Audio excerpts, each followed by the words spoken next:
daerah Serpong. Itu kenapa? Ya nggak becus aja karena ya begitulah, utang-utangnya namanya apa, santai banyak yang kurang, terus banyak utangnya ya kan, uangnya tahu kan mau kemana, sedangkan punya orang luar, jadi orang luar jadi nggak enak. Ada kan dia kan franchise gitu kan, namanya itu kan franchise ya kan, dan akhirnya itu jadi begitu deh, ya orang sendiri yang handle, akhirnya alhamdulillah sekarang maju di Serpong.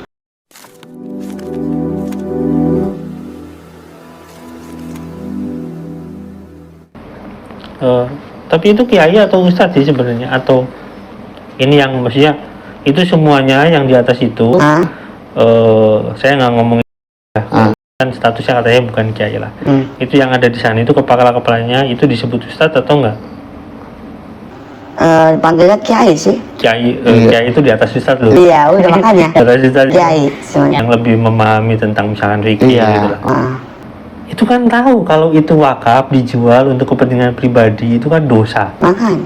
Haram itu hukumnya. Tapi tetap dilakukan. Tetap dilakukan. Soalnya apa? Mas bisa nunjuk tempat lokasinya? Tahu. Lokasinya. Sekarang jadi apa? Salah satunya aja lah. Satu-satunya lokasi. Salah satunya yang Mas lihat itu dulunya rumah tahfiz, terus sekarang jadi apa? Ya jadi ada, terus jadi tempat gym ada. Tempat gym ini barber. tempat gym. Iya, bahkan yang terakhir ini yang bekasnya tempat kurban itu mau dijual sama yang bagian kredit rumah-rumah. Karena sebenarnya kan tempat kredit tuh, itu mau dijual di situ. Mau dijual ke tempat kreditnya? Iya. Selain maksudnya ada unit bisnis yang udah berubah selain gym sama maksudnya misalkan jadi milik orang lain itu? Banyak sih Pak. Salah satunya yang Mas Meli tahu jadi apa, misalkan jadi toko apa, jadi apa? Jadi universitas. Selain jadi universitas itu di luar pihak pihak Ismazur misalnya itu jadi apa? Jadi kantor ada. Kantor perusahaan lain itu? Iya, kantor perusahaan lain ada. Terus saya nggak banyak ngomong ke sini sih Pak, soalnya saya cuma tahu waktu itu sini cuma tahu saya doang sama yang bawa saya. Kalau misalnya ini tahu ya ya ini kan cuma perkiraan aja ya. Paling jadi kata ya jadi tempat itu, kayak tempat orang bayar utang, kayak tempat kayak di kredit motor lah gitu lah. Leasing gitu? Leasing ya, dibayar ke leasing. Tapi nggak tahu leasing itu. Tapi intinya mah sepengetahuan Mas itu dari rumah tahfiz banyak yang berubah yang nggak seharusnya. Itu kan yang seharusnya jadi mending sih kalau misalkan rumah tahfiz itu nantinya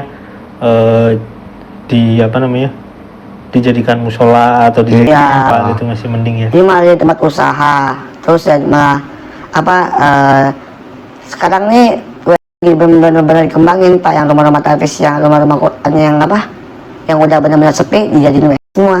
Nggak tahu kenapa, tapi anehnya Pak, ngomong nggak ada duit tapi jalan terus, bangun terus. Ya karena itu unit yang paling ini, mungkin yang paling menghasilkan mungkin. Iya makanya.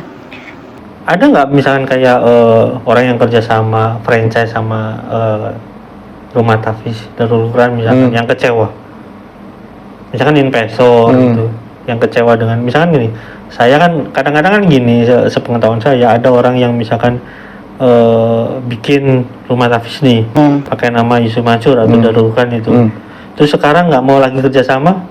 Banyak Pak, banyak Pak, orang-orang yang kayak gitu banyak datang gitu kecewa, bahkan tetangga sendirinya aja banyak yang kecewa Pak. Itu salah satu contohnya daerah mana? Yang akhirnya putus kerja, marah gitu karena memang kecewa. Daerah Serpong. Itu kenapa? Ya nggak becus aja karena ya begitulah, utangnya namanya apa, santai banyak yang kurang, terus banyak utangnya ya kan, uangnya tahu kan mau kemana, sedangkan punya orang luar, jadi orang luar jadi nggak enak. ada kan dia kan franchise gitu kan, nama Darul Quran itu kan franchise ya kan, dan akhirnya itu jadi begitu deh, dia orang sendiri yang handle, akhirnya alhamdulillah sekarang maju di Serpong. Akhirnya putus hubungan dengan Yusuf Mansur. Namanya berarti kan bukan Darul Quran lagi nih. Iya, Namanya berubah. namanya bukan Darul Tahfiz Quran, jadi tidak cuma Darul Quran doang, tapi bakal tambahin. Enggak, maksudnya bukan PPPA lah. Iya, bukan PPA ya. Kalau Darul Quran kan banyak yang pakai lah. Iya. Belakangnya apa, Darul Quran apa. Yang diakui Yusuf Mansur sampai 9.000 Darul Quran itu punya dia. Padahal kan bukan itulah. Bukan, Ngaku aja. Gitu. ngaku aja. Pesantrennya itu tuh nggak banyak pak, Rata-rata franchise gitu ya. franchise semua, jual franchise. Jual franchise itu. Jadi jualan bisnis rumah tahfiz. Iya, bukan itu cuma tapis namanya doang, kayak McDonald gitu. Ibaratnya kayak ibaratnya kayak apa ya? Agama itu dijadikan lahan bisnis intinya kayak gitu kan. Iya, kayaknya. Orang bukan agama aja kayak diceramain ngomongnya bisnis. Iya, itu banyak kan di saya. Jadi saya pokoknya urusannya bisnis semua. Bisnis semua. Bahkan anak santri aja disuruh bisnis. Maksudnya? Iya. Suruh bisnis gimana? Ya jualan baju di dalam bentuk pesantren namanya Santri Fair. Oh, santri fair. Itu yang jualan santri semua Jualannya di mana? di dalam pesantren. Yang datang siapa? Ya orang-orang alumni. Oh, jadi kalau ada kegiatan gitu ya, santri fair, itu barangnya dari mana? Barangnya itu jadi hasil santri sih yang bikin entah bikin makanan atau apa ya kan, pakai uang dia sendiri, tapi beli bahannya ya dari pesantren. Jadi anak yang suruh berkreasi, yang untung pesantrennya. Iya.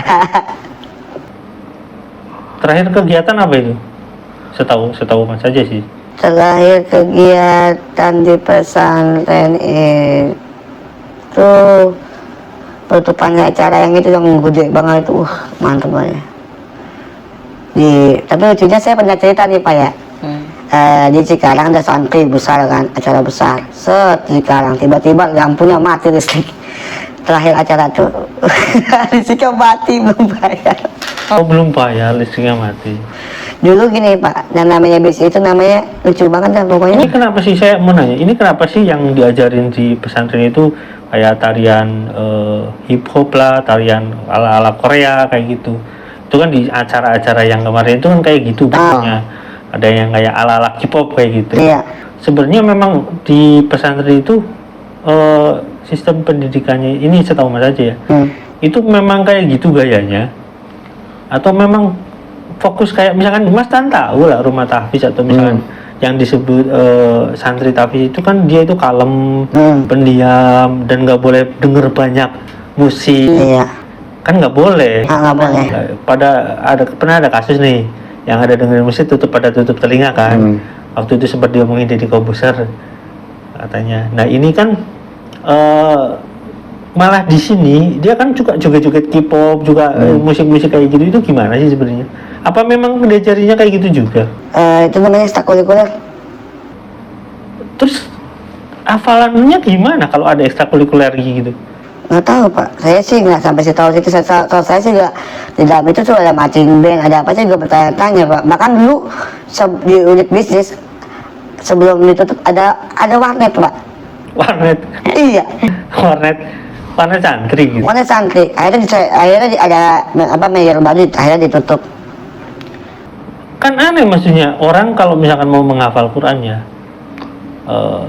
kan emang nggak boleh denger yang aneh-aneh gitulah. Iya. Karena kan fokus semua menghafal gitu ya. Terus dia juga kadang ditempatkan di tempat khusus gitu, belajar bareng gitu, yang sepi gitulah misalkan. Tapi kok itu ekstrakurikulernya joget-joget kayak gitu? Iya. Ada marching band, ada band juga, ada main gitar kan. Itu rumah tahfiz atau apa namanya? Santri tahfiz atau bukan sih sebenarnya? Masa juga bertanya kan ini rumah tahfiz. Sebenarnya pesantren di situ itu pesantren tahfiz atau bukan sih sebenarnya? Pesantren modern sih kayaknya. Pesantren modern gitu. Tapi ya channelnya tahfiz, jatuhnya ke tahfiz Quran gitu sih. Jualannya. Iya. tapi ala pendidikannya Modern. modern. Iya. Jadi nggak beda jauh dengan sekolah-sekolah biasa sih. Iya. Cuma untuk biar lebih memikat jualan rumah tapisnya. Kan banyak artis yang di sana kan. Iya. Itu pada mintai sumbangan apa enggak? Iya, bisa sumbangan cuma kasih datang. Pokoknya kalau misalnya apalagi kalau misalnya orang baru-baru masuk Islam ya kan langsung dah tuh dapat rezeki apa langsung ada tuh. Mualaf gitu ya. Preman. Mualaf misalkan datang Iya. itu. Datang langsung minta. Nanti kan enak nih baru masuk ini ya kan ini sumbangan. Itu kiainya. Ya ini yang ngomong datang. Iya kiai kan ada itu loh sekawanan itu ya. Iya. Itu yang ngomong itu sendiri. Dia sendiri yang ngomong. Bahkan dia aja nggak malu kalau juga sama kiai lain juga yang lebih tinggi ilmunya, yang lebih tua. Dia cuma diam doang, tawa-tawa. Itu jadi yang harusnya kita bantu ke apa namanya? Kan yang namanya mualaf kan butuh bantuan secara kadang-kadang ya secara mental gitu, secara material kadang-kadang juga butuh. Karena kan kadang-kadang dijauhi sama keluarganya. Ini malah diminta sumbangan. Cuma sumbangan. Kasihan bener itu. Iya. Pada kabur nanti itu mualaf itu. Makanya. Ada nggak kejadian itu mualaf yang nggak jadi ke situ? Maksudnya anaknya misalkan kayak itu. Ada banyak. Banyak. Saya nggak sebut tahu namanya. Ada pernah ya kan? Ada itu. Ada. Niatnya mungkin gini di citra di media kan wah ini pesantren bagus, rumah tahfiz, kita kan baru mualaf nih, harus belajar, anaknya suruh belajar di situ. Tapi begitu masuk ke sana diminta sumbangan nggak jadi mundur. Nggak jadi mundur. Berarti kecewa gitu. Langsung kecewa. Malah dia bilang apa? Kan dia malah tanya sama Ustaz Tamang lain, sama kiai-kiai yang lain baru pas tempat yang lain malah. Mahal pak pesantrennya itu. Malah itu pesantren kan persekolah kan? Iya. Di asrama kan itu kan? Asrama. Ya itu setahu saya. Ada yang misalkan kalau di ini kita ngomong dengan data yang ada di Google aja ya. Itu kan sekitar 60 jutaan masuknya. Sebenarnya ya, yang tinggi ya di sini doang, Pak. Sama yang di pusat-pusat kayak di Cikarang sama di sini doang yang mahal. Tapi kalau yang di daerah-daerah ya begitu. Ada juga yang 2 jutaan, tapi kualitasnya ya. Itu buat kan itu jualan apa namanya nama kali.